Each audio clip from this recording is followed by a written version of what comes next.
Neville Goddard, January 29, 1963. Summary. We have been talking about God's law and God's promise. God's law is conditional. You cannot be in one state and not suffer the consequences of not being in another state. And you and I are free to imagine any state in the world, and imagining that state we can occupy it. Occupying the state, we fertilize it. Having fertilized it, it has its own appointed hour for fulfillment. Every vision has its own appointed hour it will flower. If it seems long, wait for it. It is sure, and it will not be late.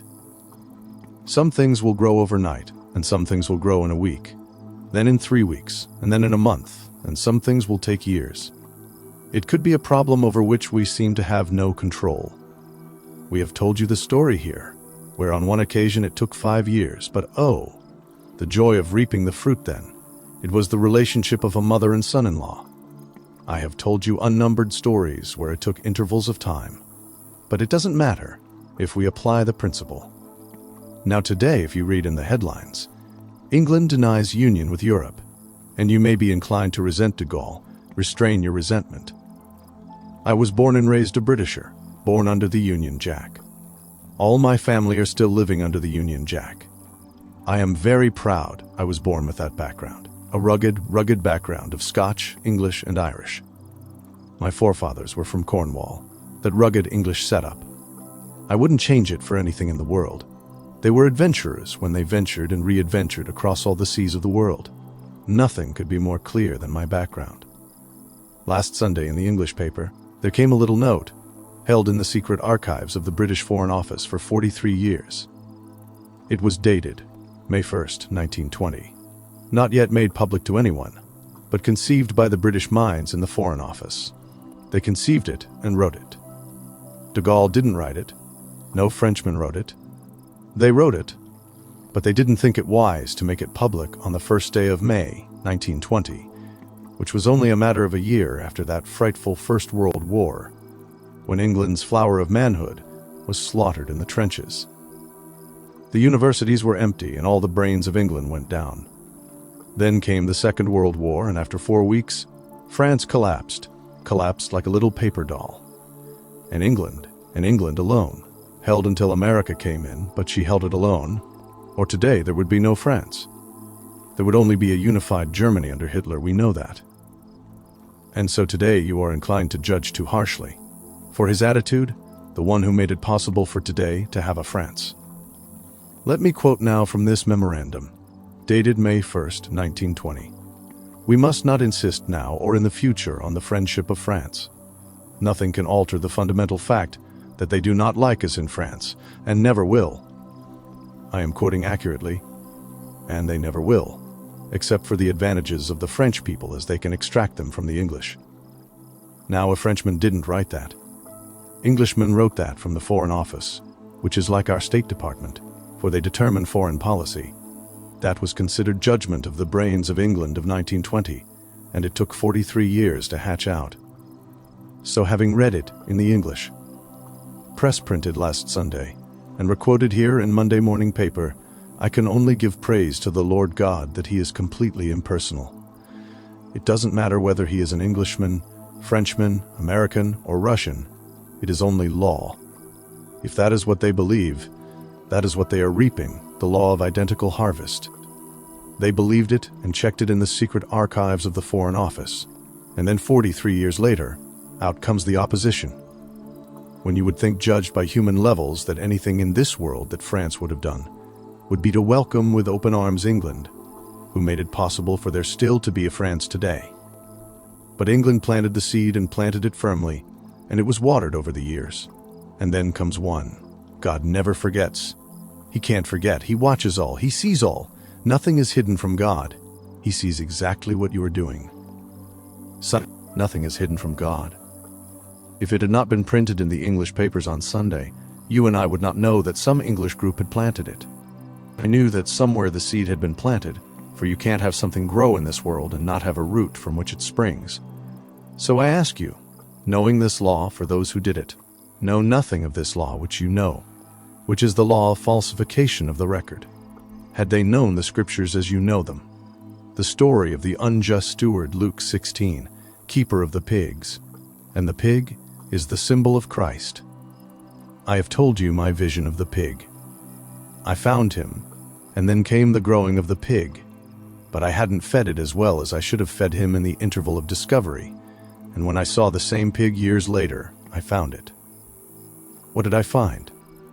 I found that imagination creates reality, and in the interval of that discovery that imagination creates reality, I forgot it, so he was not well fed. But I always remembered that imagining creates reality. No matter what you tell me, in fact, I would actually change the fact. For truth depends not upon fact, but upon the intensity of imagining. The real record, were we functioning on higher levels, everything would be immediately subject to our imaginative power. On this level, it takes a little while, and so it takes persistence, it takes patience, it takes diligence.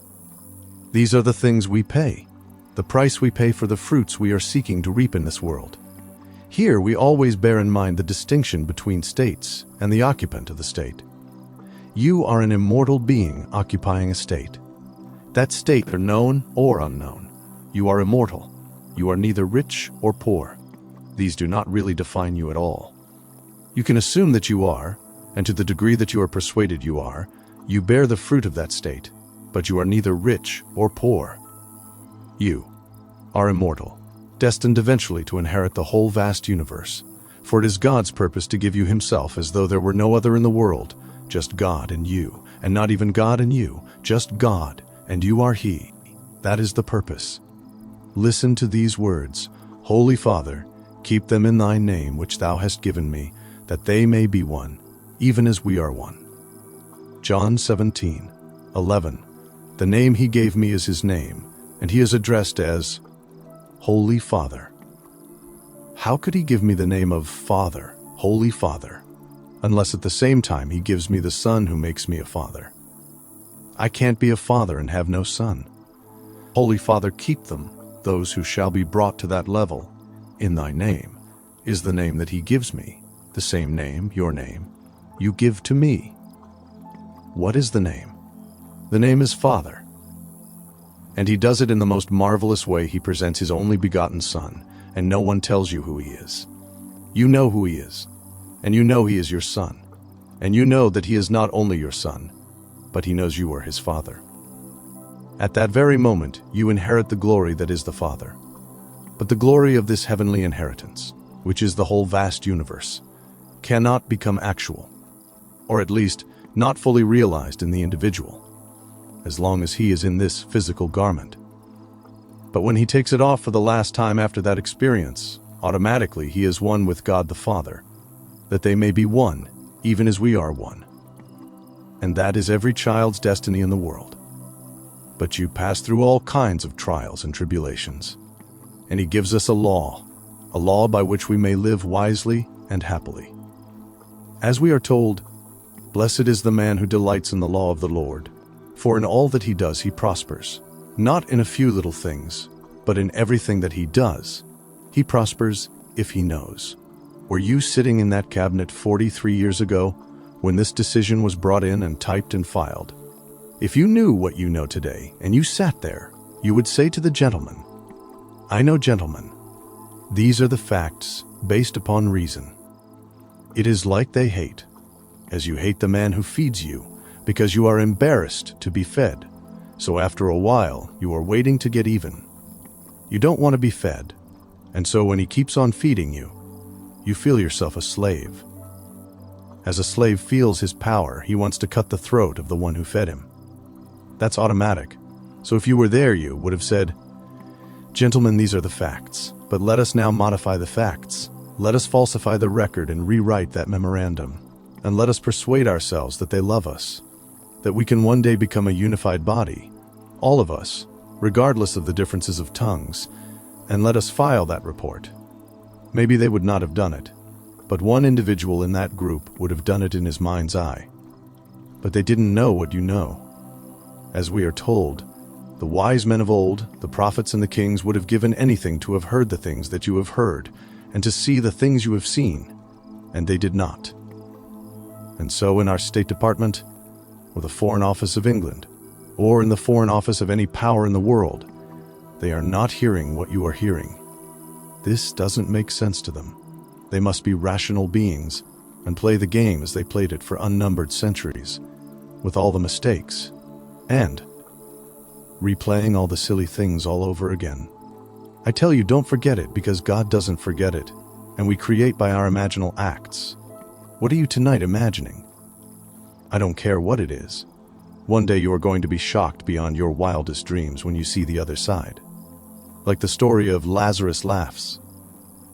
He returns from the dead, and all the values were changed, and the rich were poor, and the poor were not poor. So I tell you, don't forget God's law, for blessed is the man who delights in the law of the Lord, for in all that he does he prospers. Now tonight you take it, though everything in the world denies it. Reason denies it, your friends will deny it, and you dare to assume you are the man, already the woman you would like to be, and that things are already what you would like them to be. And as you dare to assume that you are, and you walk in that assumption, just as though it were true, in a way that no one knows, you will be led across a series of events toward the fulfillment of that assumption, and no power in the world can stop it if you are persistent in that assumption.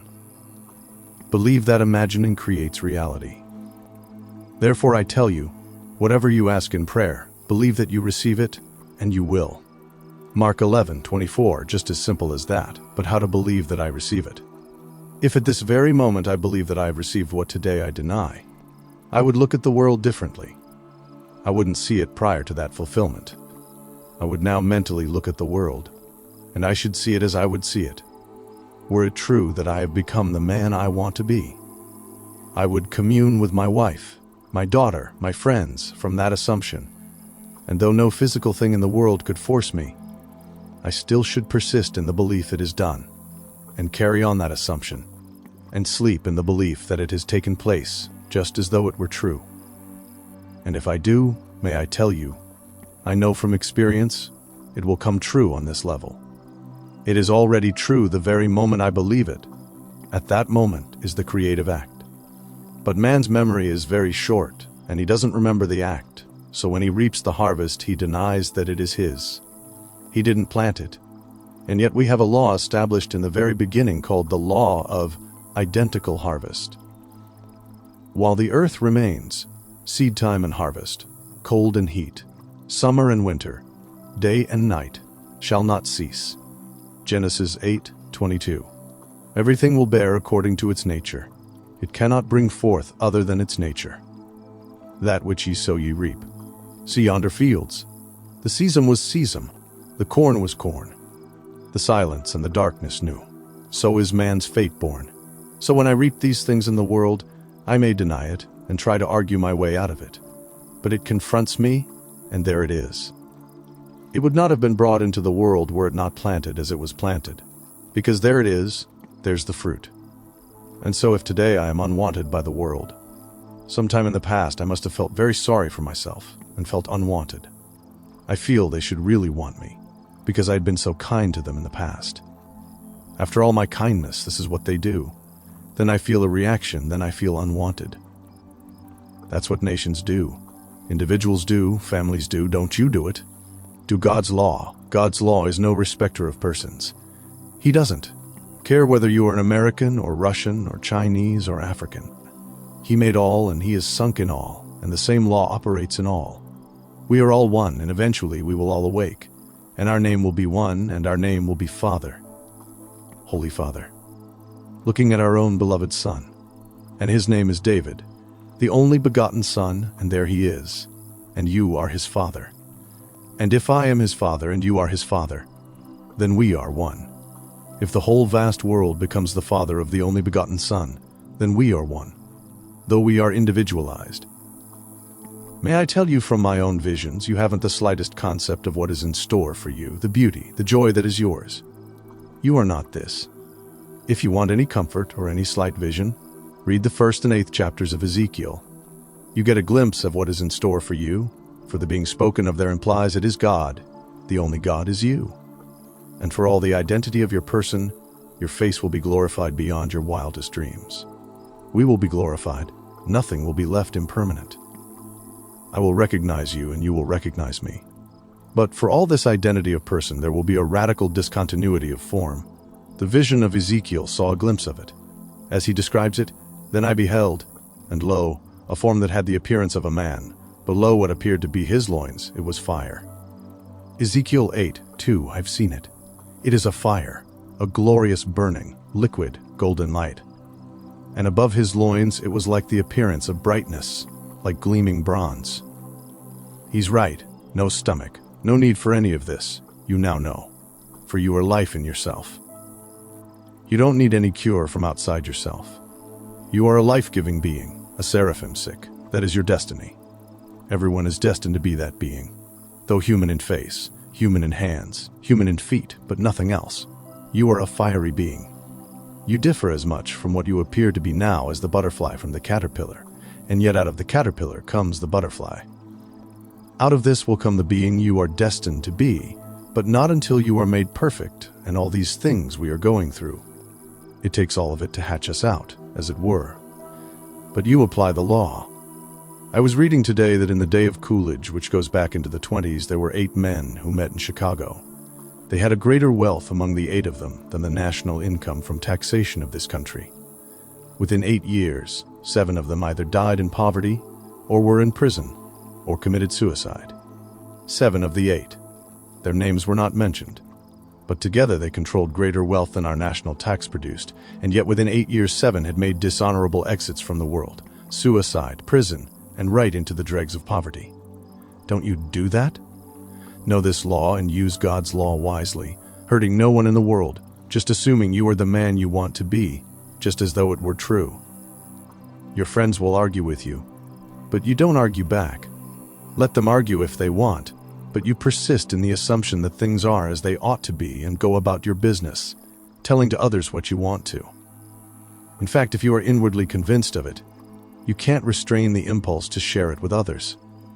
As Lord Lindsley said to a group of ministers once, "You ministers are making a mistake. In your pulpits you are arguing for Christianity, and no one wants to hear your arguments.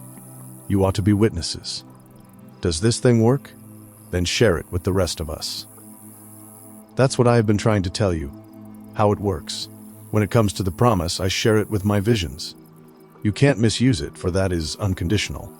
The law, yes, you can produce the results because that is conditional. You get into a state, remain in a state, and it produces a result. When it comes to God's promise, you cannot produce it. God gives it to you. It's grace. It's unconditional. And may I tell you, all that is said in the scriptures of Jesus Christ, one day will be said of you. It's the model of every child born of woman. Everyone will play that part. Don't be concerned. The crucifixion is over. Don't think you are moving towards that disastrous end. It's over. Listen to the words. For if we have been united with him in a death like his, we shall certainly be united with him in a resurrection like his. Romans 6:5. So the death is over. The resurrection takes place individually, one by one. Don't be concerned about the cruel end. That is over. Let your hope be fully placed upon that gift. Then you are resurrected from the grave, for you are going to be, everyone will be. In the meanwhile, play fully and grant to everyone the good he asks of you, without putting your hand in your pocket. Grant it by an imaginal act on your part. Try to be as faithful as you can to that imaginal act. Believe in the creativity of that imaginal act, and as you do it, they will all become the embodiment of what they asked of you. Bear in mind what we told you earlier. These great nations led by wise men did not hear what you are hearing, and if they heard it, they didn't have ears to hear it, because they didn't act upon it. They were convinced they were unwanted, and then, in time, all visions having their own appointed hour, that vision flowered, and today they are reaping the fruit of a seed they themselves planted 43 years ago. But don't be carried away tonight when you read the headlines or listen to the radio, that the ungrateful Frenchman did so and so. They had no choice in the matter whatsoever, if you know this law. He was pushed up to play the part he is playing because England planted the seed they planted. They could tonight plant another seed, and be so welcome tomorrow that they would simply embarrass the French to offer. It could be, if they only knew how to plant the seed. They could plant a seed of being welcome and wanted in that wonderful body of men, because they are wonderful. They have all given so much to the world. The French have, the Germans have, the Danes, all of them.